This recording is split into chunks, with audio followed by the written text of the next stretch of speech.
오늘 주님께서 주신 말씀은 이사야서 7장 1절로 9절까지의 말씀입니다.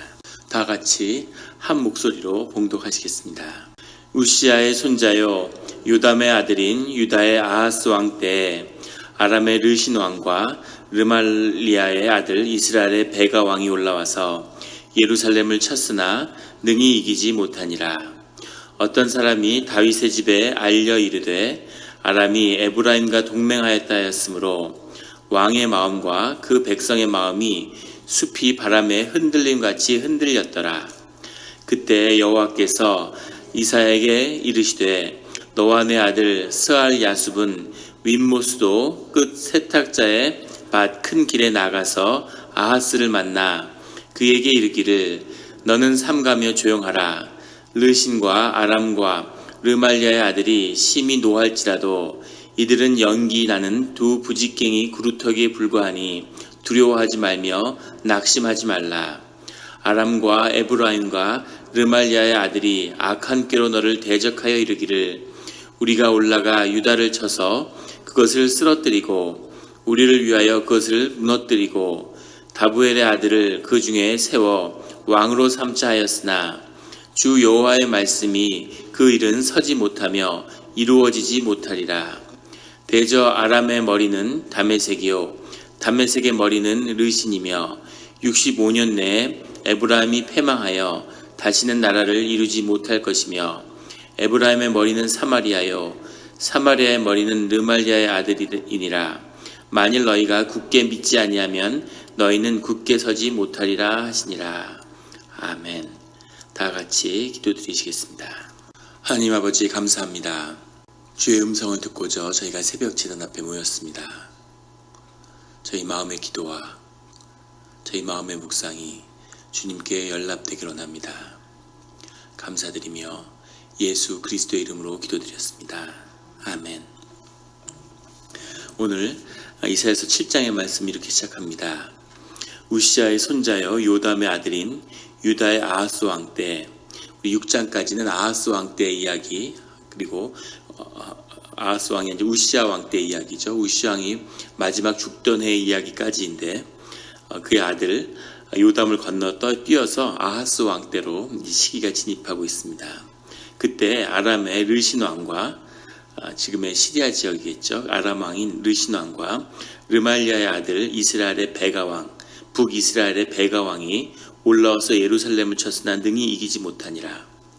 2절에는 어떤 사람이 다윗의 집에 알려 이르되 아람이 에브라임과 동맹하였다 하였으므로 그 역사에 기록되어 있는 기원전 733년에 수리아 에브라임 전쟁이라고 하는 역사적 사실을 기록하고 있습니다.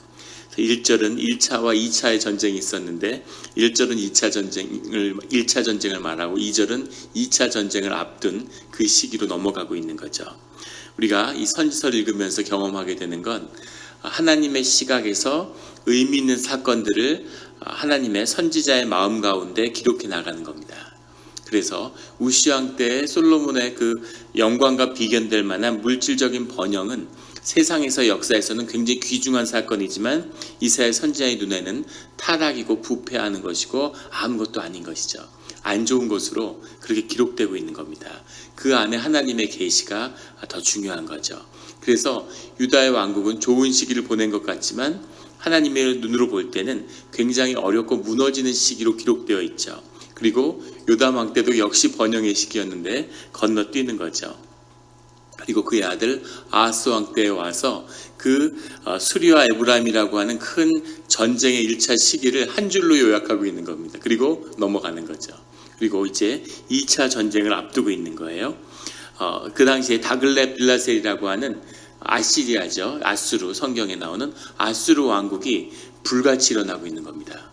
아수르 왕국이 일어나니까 거기에 대한 두려움 때문에 수리아 왕국하고 에브라임, 북이스라엘이 에브라임은 사실 한 지파죠. 에브라임은 또 다른 북이스라엘의 가장 중심되는 지파고 가장 큰 지파이기 때문에 에브라임이라고 불리는 거죠. 수리아와 에브라임이 연합을 해서 같이 모든 왕국이 연합해서 아수르에게 맞서려고 하는 겁니다. 그런데 유다 왕국이 거기에 개입을 안 하는 거죠. 같이 힘을 합치지 않는 겁니다. 그래서 있을 수 없는 놀라운 일이 벌어지는데 에브라임하고 유다는 한 형제죠.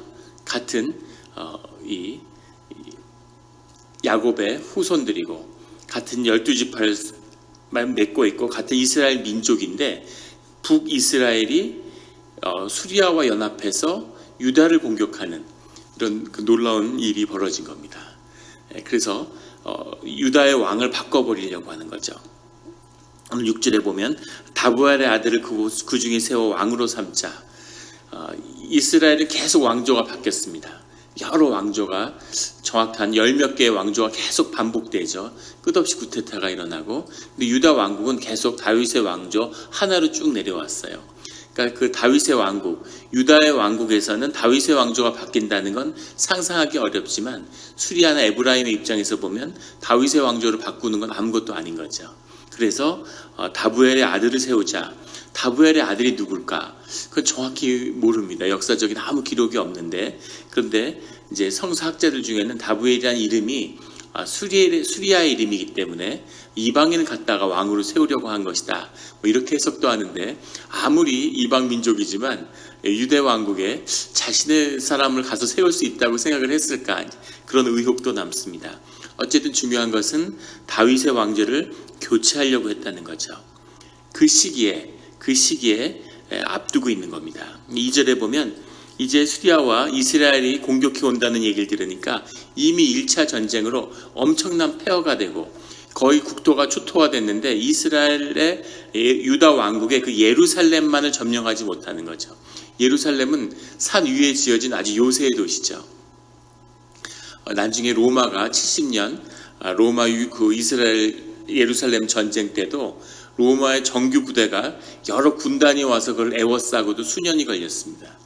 아주 천년의 요새인데 예루살렘이 떨어지지 않기 때문에 유다 왕국이 살아남았지만, 하지만 이제 그 세상은 이 유다 왕국은 굉장한 그 피해를 입은 거죠. 근데 2절에 가면 어떤 사람이 다윗의 집에 이르되 또 쳐들어온다 이렇게 얘기하는 거죠. 그러자 왕의 마음과 그 백성의 마음이 숲이 바람에 흔들림 같이 흔들렸더라. 나라가 다 공포에 사로잡혀 있는 거죠. 두려움에 떠는 겁니다.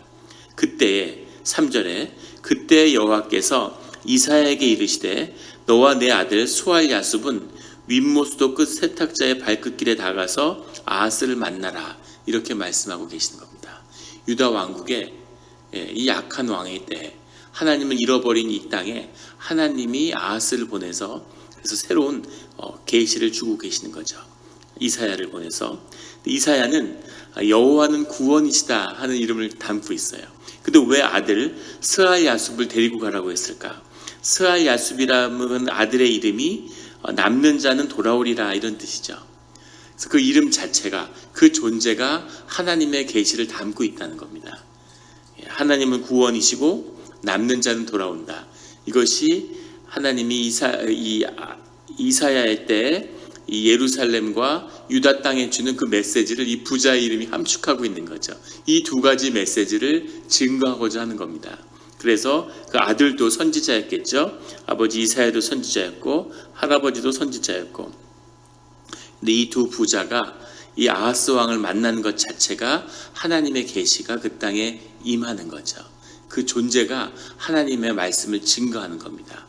아주 중요한 사건인데, 근데 이것은 하나님의 눈으로, 신앙의 눈으로 봤을 때의 이야기고, 입장을 바꿔서 세상의 눈으로 보면 아하스 왕이 세상을 유다의 왕국을 다스리고 있는데 수알 야숲이 누구며 이사야가 누구겠습니까? 온다고 왕이 그렇게 쉽게 만나주며 그렇게 하나님의 말씀이 밝히 증거되지 않겠죠. 근데 이 어려운 때, 마음이 흔들릴 때, 그때 아하스 왕은 예루살렘을 나와 있는 거죠. 윗모수도 끝 세탁자의 발끝, 이게 도대체 어딜까? 왜 이런 데 왕이 나와 있으며 왜 이곳으로 찾아갔을까? 이 예루살렘은 산 위에 지어져 있기 때문에 요새의 도시인데 가장 큰 문제는 산 위에 지은 도시가 다 그런 것처럼 물이 문제인 거죠. 그래서 물을 구하는 게 문제인데 예루살렘 가까이에 기혼샘이라고 하는 것이 흐르고 있답니다. 근데 그것으로 인해서 수로를 내 가지고 예루살렘에 물을 들이는 거죠. 근데 왜 이 중요한 시기에 예루살렘을 비우고 이 윗모 수도에 있는 그래서 물을 두 개로 나눠서 뭐 짐승도 먹이고 또 깨끗한 물은 세탁하는, 옷을 빠는 그런 일인 거죠. 굉장히 그 시대에는 이제 성스러운 일이었다고 합니다. 옷이라는 것이까지는 우리도 굉장히 옷을 중요시 여기죠. 한국 민족도 그 관이라고 그래서 옷이라는 것을 입는 걸 굉장히 중시하는데 유대인들도 마찬가지죠. 그래서 옷이라는 것을 빠는 것을 굉장히 중시 여겼기 때문에 그 물기를 내는 수로 작업을 했다는 겁니다. 우리가 잘 아는 실로암도 이 기온샘에서 낸 수로를 통해서 만든 인공샘이라고 그러죠. 그래서 그 물기를 예루살렘으로 드리는데 그 이유는 이제 또 포위가 되겠구나. 밖에서는 못 지키니까 예루살렘만 남겨두고 다 포위가 될 텐데 그 안에서 오랫동안 농성을 하기 위해서 물기를 이제 내는 일이 중요한 시기에 하고 있는 거죠. 전쟁은 피할 수 없고 살아남기 위한 그 수로를 내는 작업을 아하스 왕이 밖에 나와서 직접 지휘하고 있는 거예요. 얼마나 중요한 일인지를 말해주는 거죠. 그 자리에 아하스와 이사야와 스알야수 부자가 하나님의 말씀을 가지고 찾아오는 겁니다. 이런 상황이니까 이 선지자들이 왕을 만나서 이제 대화할 수 있는 그런 준비가 된 거죠. 우리 역사적으로 보면 몽고가 고려를 쳐들어왔을 때 고려 왕조가 강화도에 피신을 해서 거기서 30년을 버텼죠. 30년 동안 전쟁을 했다고 하는데 사실 정확히는 완전히 본토는 유린이 됐고 강화도의 왕실만 지키고 있는 거죠. 그래서 이제 맞서 싸우고 있는 것처럼 지금 유다 왕국이 그런 형세인 겁니다. 다른 땅은 다 초토화되는데 예루살렘만 지키고 있는 거죠. 4절에 그에게 이르기를 너는 삼가며 조용하라. 르신과 아람과 르말리아의 아들이 심히 노할지라도 이들의 연기나는 두 부지깽이 구루터기에 불과하니 두려워하지 말며 낙심하지 말라. 두려워하지 말라, 낙심하지 말아라. 두려움에 떨고 있는 이 왕국에게 주님이 주신 말씀은 두려워하지 말라는 거죠. 주님의 임재가 우리에게 올 때 가장 먼저 주시는 말씀이 두려워하지 말라는 겁니다. 낙심하지 말라는 건 먼저 스스로 무너지지 말라는 거죠. 두려움 앞에 스스로 무릎 꿇지 말라는 겁니다. 그 실체를 있는 그대로 대면하라는 거죠. 사람은 하나님이 영을 주셨기 때문에 그 심령을 통해서 세상을 받아들이죠. 심령이 살아나면 이기는 겁니다. 심령이 지면 지는 거죠. 그 마음이 먼저인데 그 마음에서 무너지지 말라는 거죠. 그것을 위해서 그 앞에 주신 말씀은 너는 삼가며 조용하라는 겁니다. 파도처럼 재앙이 닥쳐오고 있는데 조용하라는 거죠. 잠잠하라는 거랍니다. 삼가라는 거죠. 막 설레발이치고 두렵다고 막 왔다 갔다 하고 수로 만든다고 그러지 마라. 조용히 있으라는 겁니다. 이것은 우리에게도 하나님이 늘 주시는 말씀이죠. 어려움이 닥쳐올 때, 고난이 닥쳐올 때 우리가 보여줘야 하는 첫 번째 자세는 삼가하며 조용한 것입니다. 사람들 찾아다니면서 막 이게 어렵고 큰일 났다 이를 어떻게 하면 좋으냐 뭐 이렇게 얘기하면 마음이 무너지는 거죠. 잠잠히 하나님이 주시는 마음을 붙잡고 주님은 이 사건에 대해서 뭐라고 말씀하시는가 그것을 듣는 것, 이것이 가장 고난을 맞서는 믿는 자들의 자세인 거죠. 그래서 조용해야 하는 겁니다. 조용해야 돼요. 말을 하면 안 됩니다. 이 말을 하면 무너지게 돼 있어요. 심령이 무너지는 거죠. 이 마음을 지켜야 되는 거죠. 병자호란 때 3일 만에 조선이 유린됐죠. 정묘호란을 겪고 얼마 되지도 않았는데 10수년 만에 다시 병자호란이 났는데 그렇게 명나라에 붙어서 후금, 그 당시에는 그의 청나라를 우습게 여겼는데 계속 전쟁을 하겠다고 호언장담하면서도 전쟁 준비는 전혀 하지 않았죠. 강화도로 도망가려고 그랬는데 항상 강화도로 도망가니까 계속 도성을 비우고 이 청나라 군대가 먼저 강화도로 가는 길을 끄는 겁니다. 그러니까 아무 대책도 없이 남한산성에 들어갔죠. 남한산성에 갇혀 있는데 사실은 무슨 이런 드라마나 영화 같은 데 보면 남한산성에 갇혀서 한 달 버티다가 무너진 것처럼 얘기하지만 그건 아니고 전국에서 근황병들이 일어나서 많은 전쟁이 있었습니다. 가장 극적인 전투는 경상도에 있었던 근황군들이 한 10여만 명이 모여서 남한산성으로 올라오다가 창녕에서 청나라와 싸웠던 전투죠. 대한민국의 역사에서 가장 치욕적인 전쟁이라고, 역사에 거의 기록을 하지 않기 때문에 역사학자가 아니거든 찾아보기도 어려운 그런 가장 비참한 전투를 하게 되는데, 무려 4만 명의 군대가 창녕에서 청나라의 단 300명의 군대를 마주하게 됩니다. 조선 군대가 어떻게 움직이는지를 파악하기 위한 별동대예요. 그 300명은 활을 들고 있고 말을 타고 있었습니다. 4만 명 중에 2만 명은 총을 들고 있었어요. 조총을 든 2만 명의 조총수가 있는 4만 명의 부대와 300명의 기병이 활을 든 병사가 마주친 거죠. 그런데 그 300명이 이 4만 명을 거의 전멸시켰습니다. 상상이 안 되시죠? 4만 명이 있는데 300명이 막 몰려오니까 두려움 때문에 기다려야 되는데 너도 나도 앞서서 막 총을 쏴대기 시작한 거죠. 근데 그 당시는 화승총이니까 연기가 막 자욱한데 그 연기 속에서 말들이 뛰어다니니까 공포감이 극대화됐다는 거죠. 근데 또 공교롭게도 바람이 역풍을 맞아서 불이 자꾸 꺼지고, 불을 붙이는 과정에서 불이 옮겨 타서 화약고에 불이 붙었습니다. 화약고가 터지면서 수백 명이 죽었죠. 공포에 사로잡혀서 그 안개 속에서 달려오는 300명의 활을 든 그 병사들을 총을 든 2만 명의 조총수와 4만 명이 대오가 무너지면서 패주하기 시작하는 거죠. 기병한테 등을 보인다는 건 그건 이제 멸망의 전조인 거죠. 처참한 패배를 맛보게 됩니다. 아무리 생각해도 총을 든 2만 명이 활 든 300명한테 질 수가 있을까요? 총을 안 들어도 2만 명이 4만 명에 가서 발길질하고 주먹으로 싸워도 300명을 이길 것 같은데, 두려움 앞에 무너지는 거죠.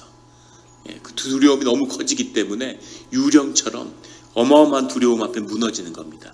늘 실체가 아니라 우리가 두려움 앞에 무너진다는 것을 우리가 기억해야 하는 거죠. 아직 고난은 오지 않았고 고난이 뭔지도 모릅니다. 그게 어떤 일을 야기할지도 알지 못하면서 스스로 심령 가운데 그것을 계속 묵상하면서 두려움으로 무너지는 거죠. 주님은 두려워하지 말고 낙심하지 말고 삼가하며 조용해라. 에브라임과 그리고 수리아는 아무것도 아니다. 부직갱이, 이 구루터기, 불타고 남은 구루터기 같은 거다. 이렇게 말씀하고 계시는 거죠. 5절에 아람과 에브라임과 르말리아의 아들이 악한 꾀로 너를 대적하여 이르기를. 에브라임과 르말리아의 아들은 하나죠. 아람과 사실은 에브라임을 말하는 거죠. 악한 꾀로 너를 대적하여 이르기를. 6절에 우리가 올라가 유다를 쳐서 그것을 쓰러뜨리고 우리를 위하여 그것을 무너뜨리고자 누리뜨리고 다부엘의 아들을 그 중에 세워 왕으로 삼고자 하였으나, 그들이 하고자 하는 것을 주님이 말씀해 주시는 거죠. 7절에 주 여호와의 말씀이 그 일은 서지 못하며 이루어지지 못하리라. 그 일을 주님이 이미 말씀하시는 겁니다. 그 일은 이루어지지 않는다. 그러니까 두려워하지 말라는 거죠. 8절에 대저 아람의 머리는 다메섹이요 다메섹의 머리는 르신이며, 아람 왕국의 수도인 다메섹을 다스리는 르신 왕이며 65년 내에 에브라임이 패망하여 다시는 나라를 이루지 못할 것이며, 에브라임이 완전히 패망해서 다시는 세워지지 못한다. 이렇게 이야기를 하는 겁니다. 9절에 에브라임의 머리는 사마리아요 사마리아의 머리는 르말리아의 아들이니라. 만일 너희가 굳게 믿지 아니하면 너희는 굳게 서지 못하리라. 이 1차 전쟁의 폐허와 2차 전쟁에 이렇게까지 하나님이 말씀하셨는데, 근데 아하스 왕은 놀랍게도 내일 나누게 될 말씀이지만 주님의 말씀을 따르지 않습니다. 주님의 말씀을 따르지 않고 놀랍게도 아수르한테 의지하게 되는 거죠. 아수르를 의지해서 이 에브라임과 수리아를 쫓아냅니다. 그리고는 거의 아시리아의 반식민지 상태가 되는 거죠. 아시리아는 그 땅을 점령하면 그 땅의 고관들을 다 붙들어 가고 자기들의 귀족을 그 봉토에 그런 귀족으로 이렇게 심는다 그래요. 자신들의 문화를 강요하는, 그리고 자신들의 신을 그 신전의 최고 신으로 섬겨야 하는 이제 그런 일들을 하는 것이 아시리아 정복 정책의 핵심이었다고 합니다. 그런데 아시리아를 끌어들여서 자기의 같은 동포인 에브라임을 쫓아낸 거예요. 그러고 나서는 이제 아하스 왕 때부터 계속 이방의 제사가 흔들리는 거죠. 예배가 흔들리는 겁니다. 정신적으로 무너지는 거죠. 유다와 예루살렘이 그 앞에 있는 고난과 재난은 넘어설지 모르지만 정신적으로 그의 영이 무너지는 길을 선택한 거죠. 눈에 보이는 것을 붙잡고 보이지 않는 것을 잃어버리는 겁니다. 늘 보이지 않는 것이 중요하죠. 요새 그 한중 관계로 아주 한국의 이런 언론이 시끄러운데 그걸 보면 정말 기가 막히고 정말 밤에 잠이 안 올 정도로 정말 탄식할 일이죠. 중국이 삼불 정책이라는 것, 그런 구체적인 정책은 찾아보시면 알겠지만 한국의 주권에 해당되는 걸 공개적으로 포기하라고 요구하고 있어요. 그런 그 언론이, 중국 언론이 그걸 외국 국가 원수에게 일개 앵커가 공개적으로 그걸 선언하라고 요구하고, 정말 이런 참혹한 일이 그 100년 내에 있었나 이런. 그런데 놀라운 건 한국이 중국으로부터 큰 경제적 이익을 얻고 있다는 거죠. 그게 돈이 너무 커 보이니까 자꾸 보이지 않는 것, 주권이 보입니까? 그걸 자꾸 포기하고 싶어하는 유혹에 시달리는 것 같아요. 정신적인 것을 잃으면, 보이지 않는 것을 잃으면 그 다음에는 보이는 것이 망하는 순서로 들어가는 거죠. 더 소중한 것이 무엇인지를 모르는 겁니다. 본질을 놓치니까 현상에 사로잡히는 거죠. 부와 무역과 경제와 관광객이 오고 이런 것이 커다래 보이는 겁니다. 마치 이 마지막 때에 다다른 유다의 왕국을 보는 것 같아요. 경제적으로 번영하니까 그걸 놓치고 싶지 않은 거죠. 전쟁이 아니라 전쟁이 가져오는 번영을 잃고 싶지 않은 거예요. 그러니까 번영을 지키기 위해서 외세를 끌어들이고, 무슨 에브라임과 전쟁을 어떤 대가를 치르더라도 그걸 지키고 싶어 하는데 결국은 그걸 완전히 파괴하고 잃어버리는 거죠. 지켜야 할 것, 가장 중요한 것, 보이지 않는 것, 그것을 붙들어야 되는데 오늘 9절 말씀에 너희는 굳게 믿지 않으면 굳게 서지 못하리라. 그냥 믿으라는 게 아니라 굳게 믿어야 된다. 지금 상황이 심각해. 굳게 믿어야 된다. 두려워하지 말고 삼가해라. 적을 두려워하지 말고 믿음으로 나와라. 굳게 믿으면 너희가 설 수 있다. 이렇게 주님은 말씀하고 계시는데, 그런데 이 유다와 예루살렘과 아하스 왕은 무너질 준비를 이미 하고 있는 거죠. 이것이 이 말씀을 맞이하는 유다와 예루살렘의 모습입니다. 고난의 때 중심이 드러나는 거죠.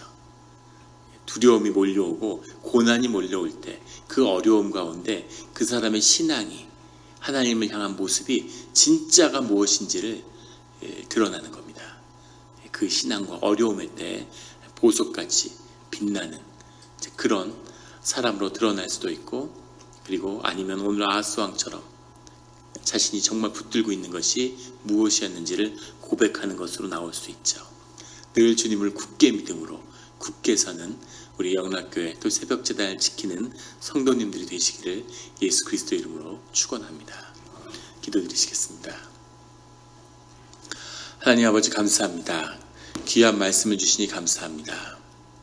역사가 정말 거짓말처럼 늘 반복되고 수레바퀴처럼, 역사를 사람들이 수레바퀴라고 얘기하는 것처럼 이것이 늘 반복되는 것을 우리가 보게 됩니다.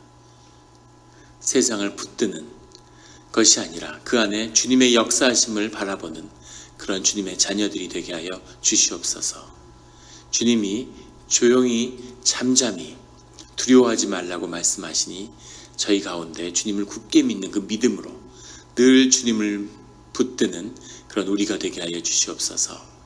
눈에 보이던 일이 이렇게 될 것 같고 저렇게 될 것 같고 거기에 마음을 쏠리는 것이 아니라 늘 먼저 모든 문제가 우리의 심령 가운데 주님 안에서 풀어지고 맺어지는 것임을 기억하게 하여 주시옵소서. 우리가 오늘 주 안에서 그 묶인 매듭을 풀기를 원합니다. 세상이 어떻게 어렵게 돌아갈지라도 주님이 오늘 우리에게 굳게 믿으라고 말씀하여 주시니 굳게 믿으며 그 믿음으로 굳게 서는 그런 오늘 새벽 기도가 되게 하여 주시옵소서. 감사드리며 예수 그리스도의 이름으로 기도드렸습니다. 아멘.